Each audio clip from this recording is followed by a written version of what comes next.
Bueno, a ver, la recorrida por Javier Milei.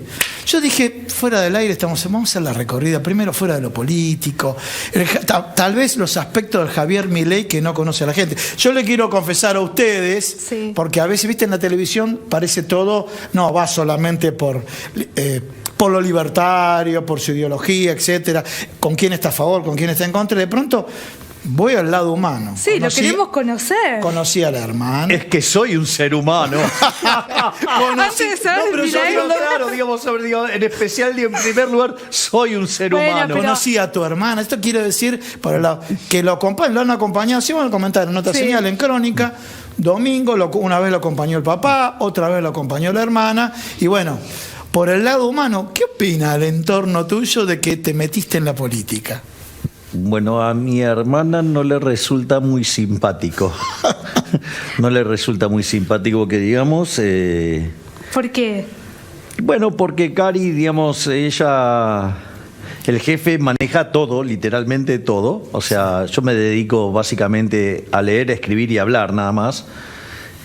Y ella maneja todo y obviamente, digamos, en eso, digamos, ella lleva un saxe-fee, por decirlo de alguna manera. Sí. Y entonces, como ahora hago política, o sea, algunas actividades las tengo que relegar. Claro. Y entonces, o sea, hay un impacto negativo sobre los ingresos y no le resulta muy simpático. O sea, Disculpame, vamos a hablar en términos económicos, pasa por el cash flow. y el cash flow, digamos, o sea, yo digo, como hago estas cosas, o sea, bueno, ha sufrido un poco, entonces, bueno, nada, la vida, o sea, pero bueno, es que son momentos así muy intensos, esta primera parte, y hasta que, digamos, nos podamos Aparte haces un asentar. montón de cosas porque fuera de cámara estábamos hablando que también es docente. Sí. O sea que tenés que articular todas tus actividades y ahora esto que se te presenta, ¿cómo lo estás llevando? ¿Cómo lo estás viviendo? Yo, digamos, como hago todo, con mucha pasión. Con mucha pasión y trato de dar lo mejor de mí, porque esta es una de las cosas que aprendí con el fútbol. O sea, si bien, digamos, o sea, soy un tipo hiper resultadista, también a veces hay que saber que, digamos, es un juego y no siempre te toca ganar. Un momento de mierda. Si no te toca ganar. Entre comillas. Del latín. Claro, del latín, digamos, o sea, me recontra rompe la gente. No, que discúlpeme, le voy a decir algo que él me va a contestar. Ceteris paribus. Dejando todo costas, claro. Entonces ahí lo divertido, por decirlo de alguna manera, es que vos, por ejemplo, a veces podés ganar un partido y no estás satisfecho porque no diste lo mejor. Y a veces podés perder y decir, bueno, ok, me tocó perder, pero digo, qué sé yo, es como el partido de Vita Girulaitis, claro, que pierde contra Bjorn Borg. Está bien, digamos, el mejor partido de mi vida, pero perdiste. Pero dejé todo y estuve contra el mejor de todos los tiempos y bueno, y salió así. El tipo estaba inspirado, me ganó, pero o sea, dejé todo, o sea, con lo cual la sensación es que, digamos, si vos dejás todo, ganas igual. Ganas igual. Claro, sí, se te ve muy comprometido. ¿Y en qué momento de tu vida surgió esta idea libertaria? Mira, yo, digamos, siempre tuve así, desde chiquito, una cosa así muy liberal. Pero no lo sabía. Porque muchas veces lo que te pasa es que vos tenés esa perspectiva y quizás no lo entendés o no tenés forma de procesarlo todavía, no tenés la formación para entender lo que está pasando. Y después, cuando entré en la universidad, me formaron como a los economistas de Argentino, que lo forman en un paradigma para mí que nos sirve. O sea, me formaron con los estructuralistas, neoestructuralistas, con los post-keynesianos, o sea, la peor parte de los keynesianos. O sea, y ahí, o sea, con lo cual recibí esa formación de economista, de casi te diría, propio de centro-izquierda, por decirlo de alguna manera. Después hice mi primer maestría, que la hice en el IDES, en el Instituto para el Desarrollo Económico y Social, que fue verdaderamente maravillosa esa maestría. Y ahí estudié keynesianismo, pero todas las vertientes del keynesianismo. Eso fue muy, muy productivo, o sea, me hizo entrar al pensamiento keynesiano, pero bien de raíz, con distintos enfoques. La verdad que fue un posgrado que aprendí muchísimo en esa maestría. Y una de las cosas que me pasaba después cuando yo trataba de aplicar esto, digamos, sistemáticamente fallaba. Pero sistemáticamente, o sea, yo tuve un tipo muy autocrítico y yo sabía, digamos, los parches que usábamos los economistas para justificar los errores, pero ¿viste? No me cerraba. Entonces, ahí después me hice otra maestría más, que me hice la maestría en la Universidad Torcuato Di Itela, que la verdad también estoy profundamente agradecido. Lo que he aprendido fue maravilloso y en ese contexto ahí, digamos, ya digamos, o sea, me entré en la rama neoclásica ahí. Ya me puse casi como un neoclásico recalcitrante. Ah, recalcitrante. Sí, sí. Es más, en ese contexto pensaba a los monetaristas como nuestros hermanos bastardos. O sea, tenía una visión, digamos, bastante radicalizada. Y cuando vino la crisis subprime, sí, 2008-2009, ahí yo me doy cuenta que los errores que estaban cometiendo la mainstream en ese momento eran los mismos que se habían cometido en lo que fue la crisis del 29 al 33, o sea, conocida como la Gran Depresión, o para los monetaristas la Gran Contracción. Y ahí yo vuelvo a leer la obra de Keynes, o sea, no solo la teoría general, sino que además empiezo a estudiar Friedman de manera mucho más seriamente, por decirlo de alguna manera, y al ver todo eso dije, no, se van... entonces me empecé a dedicar a los temas de crecimiento económico. Entonces me puse con los temas de crecimiento económico, o sea, porque para mí lo más importante era el crecimiento económico, que es lo que genera bienestar, lo que destruye la pobreza, o sea, entonces vamos por ahí. Y entonces yo me metí ahí, me metí intensamente con eso, y una de las cosas con las que me encontré es que algunas cuestiones que la teoría económica señala como malas, en la evidencia empírica eran cosas fabulosas. Ejemplo, cuando vos tomás la evolución del PBI per cápita en el mundo, desde el año 0 al 1800 casi no se movió. Solamente subió 40% en 1800 años. Nada. Nada. Cuando vos llegás al 1800, la pobreza en el mundo era del 95% y solamente vivían en 1810 1.000 millones de seres humanos. Vos, previo a la crisis de la pandemia, tenías 7.800 millones de seres humanos en el planeta, o sea, una explosión de gente fenomenal, y la pobreza extrema cayendo del 95% al 5%. De hecho, hubo que redefinir la definición de pobreza extrema porque, digamos, o sea, ya casi no había. Ahora, eso que yo estoy diciendo, que se multiplicó por tanta gente el planeta y la producción subió más que proporcionalmente, porque el PBI per cápita voló, la pregunta es, ¿eso implica rendimientos crecientes? Rendimientos crecientes, la contracara es estructuras de mercado concentradas, monopolios, por ejemplo. Entonces, ¿por qué, digamos, si la teoría económica dice que eso está mal, cómo puede ser algo que hizo tanto bien a la gente que sea algo que está mal para la teoría económica? Entonces ahí a mí me hace un cortocircuito en la cabeza y me encuentro con un artículo de Murray Newton Rothbard que se llama Monopolio y Competencia. Eso fue en el año 2013, o sea, tenía 43 años. O 42 para cumplir 43. Y yo venía dando clases de microeconomía desde los 20 años. Y cuando terminé de leer ese artículo esa tarde, un artículo de cerca de 150 hojas, terminé y dije, todo lo que enseñé durante 23 años de estructuras de mercado está mal. Y ahí empecé, digamos, Murray Newton Rothbard es el inventor del anarcocapitalismo. Ese artículo es parte de un libro que se llama El hombre, la economía y el Estado, donde en el tomo 1 y 2 él trata de hacer una puesta al día de la obra de Mises, La acción humana, y en el tomo 3, que se llama Poder y Mercado, se vuelve anarcocapitalista.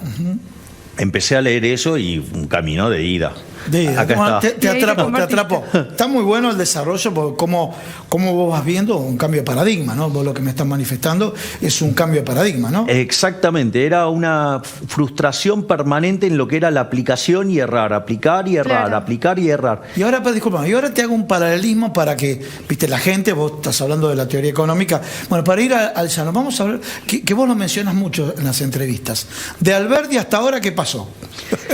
Bueno, eso es muy interesante. No sé si es provocativa la pregunta, pero de Alberdi hasta ahora, ¿qué pasó? No, pero está bueno el punto que levantás, Gustavo, porque Argentina, cuando pone en marcha la Constitución de Alberdi en 1853, la pone en marcha en 1860. Argentina era un país de bárbaros, literalmente. Sí. Y en 35 años Argentina se vuelve el país más rico del mundo. O sea, te va a aparecer siempre algún salama que te diga, no, porque las bases de Madison, bueno, es una metodología, digamos, convencional, ¿sí? Donde, digamos, o sea, los medís a todos con la misma vara, o sea, digamos, metodológicamente es consistente en sí misma, después la metodología puede gustarte o no, es otro problema, ¿sí? Pero Argentina en 1895 se había convertido en el país más rico del mundo. Y después, bueno, Argentina a partir de mediados de la década del 10 empieza a abrazar sustancialmente ideas socialistas de a poco, cada vez más, y eso hace que cuando entramos a la pandemia estábamos 70 en el ranking de PBI per cápita mundial, medido siempre al paralelo, al dólar paralelo, al que hay, no al que no hay, y hoy estamos 120, o sea, es un desastre esto. Es decir, hoy Argentina es furgón de cola de América Latina. Argentina hoy, al tipo de cambio al paralelo, tiene un PBI per cápita más bajo que el de Paraguay. O sea, estamos furgón de cola. Entonces, si no entendemos esto y no hacemos un giro de 180 grados, nos vamos a convertir en la villa miseria más grande del mundo. Javier, ¿estás como candidato en la Ciudad Autónoma de Buenos Aires? Así es. Bueno, vamos La a libertad avanza. La libertad avanza, correcto. Bueno, contanos un poquito la propuesta. Y un temita, Sí. Paula. Vos sabés que siempre antes de venir acá y todo el tema, hay un segmento de jóvenes. Que me mande saludos, Javier. Que Sí. Eso ya se lo comenté. pará. Y sí. si te descuidas, los padres son hiperkeynesianos, ¿no? Sí. No, claro. Es lo que estábamos pero hablando. todos quieren, y yo, ¿sabes qué? No sé, a ver tu opinión y se la trasladamos a él. El tema, bueno, que genera tanta, a ver, no sé si a través de la provocación, si a través de la inspiración, a la forma de... Yo creo que se sienten identificados, especialmente los jóvenes. No sé si es porque tienen otra mentalidad también, o no sé, decime vos. A mí me parece, digo, es muy bueno el punto que están tomando ustedes, porque en los peores estudios, para nosotros los liberales, 1 de cada 4 jóvenes se identifica como liberal libertario, o sea, el 25%. Ya con eso seríamos en el segmento sub-35 la primer fuerza. Pero hay otras que son más optimistas para con nosotros y es 1 de cada 3, o sea, el 33%. Es decir, que la tendencia hacia adelante es más liberalismo. Y eso uno se da cuenta con que con los movimientos de los principales actores políticos, ¿no? Digamos, la propia Cristina Fernández de Kirchner hablando de los liberales libertarios, o sea, poniendo en el ring Sí. a este movimiento. Y también, o sea, uno lo nota con algunos movimientos de espacios de la pseudo oposición, donde también, digamos, tratan de sumar liberales, pero tienen unas contradicciones internas bastante marcadas, ¿no? ¿Lo podemos tener ahí en pseudo oposición? Pseudo oposición, sí, no son oposición, son lo mismo. Son lo mismo, en realidad, digamos. Ustedes lo vieron, está calmado todo, y yo aproveché que estaba calmado y le dije, ¿nos podemos detener ahí? Sí. Claro, son pseudo-oposición, son básicamente lo mismo, son socios, o sea, cuando vos tomás las ideas de un lado y las ideas del otro no difieren mucho, no hay gran diferencia.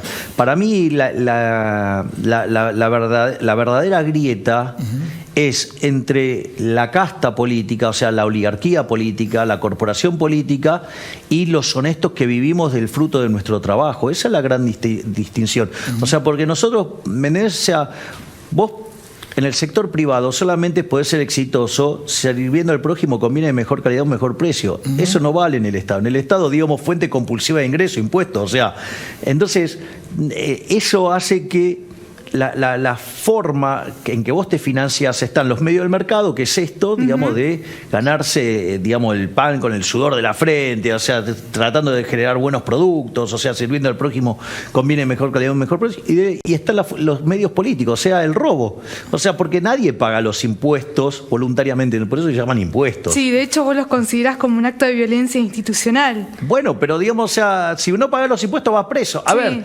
al pobre Al Capone le han dicho cosas aberrantes como traficante, asesino y todo ese tipo de cosas, pero ¿por qué terminó yendo preso? Por no pagar impuestos. Impositiva, sí. Y desde, desde tu propuesta, ¿tenés pensado alguna iniciativa para suprimir esta carga impositiva? Sí, claro. O sea, yo, digamos, una de las propuestas que tengo es bajar la carga impositiva en 6 puntos del PBI. Que es un impuesto no legislado, que es el impuesto inflacionario.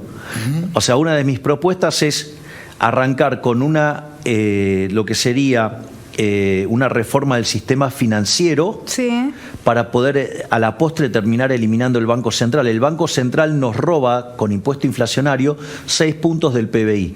Por lo tanto, lo que yo voy a tratar de hacer es enviar un conjunto de proyectos que nos permita eliminar el Banco Central y que se termine el robo de la política al sector privado vía el impuesto inflacionario. Son 6 puntos del PBI, apenas. Como tenés tanta gimnasia televisiva, la frase que siempre te dijeron todos, los tiempos son tiranos, ¿no? Sí, claro. Bueno, esa frase, los tiempos son tiranos, tengo que empezar a buletear. No, buletear. No, pero te crucé. Mira, vi que se cruzaron, se saludaron correctamente con Guillermo Moreno. Sí. Y Guillermo Moreno, hablando de Banco Central, no estoy hablando de política, hablando de Banco Central. Guillermo Moreno hace unos días dijo: el Banco Central está funcionando ahora como una mesa de dinero. Bueno, no es un mal punto. Porque básicamente lo que está haciendo el Banco Central es, coordinado con ANSES, están vendiendo bonos de nuestra jubilación, rifándolas en el mercado para mantener el dólar paralelo, que en una brecha que hoy ya es del 80%. No solo eso, sino que además vos tenés la base monetaria, que es el dinero emitido originalmente por el Banco Central, que parte está en el público, son los pesos que tenemos nosotros en el bolsillo, y la otra parte de ese dinero emitido están en los bancos en formato de encaje. O sea, la plata que tienen los bancos por si vos querés ir a buscar tu depósito. Eso que es el dinero de alta potencia, el dinero primario emitido. El Banco Central tiene una base monetaria y media en el ELIX y PASES. Es decir, con lo cual, evidentemente, la operatoria del Banco Central en términos del ELIX y PASES es más importante que la propia base monetaria.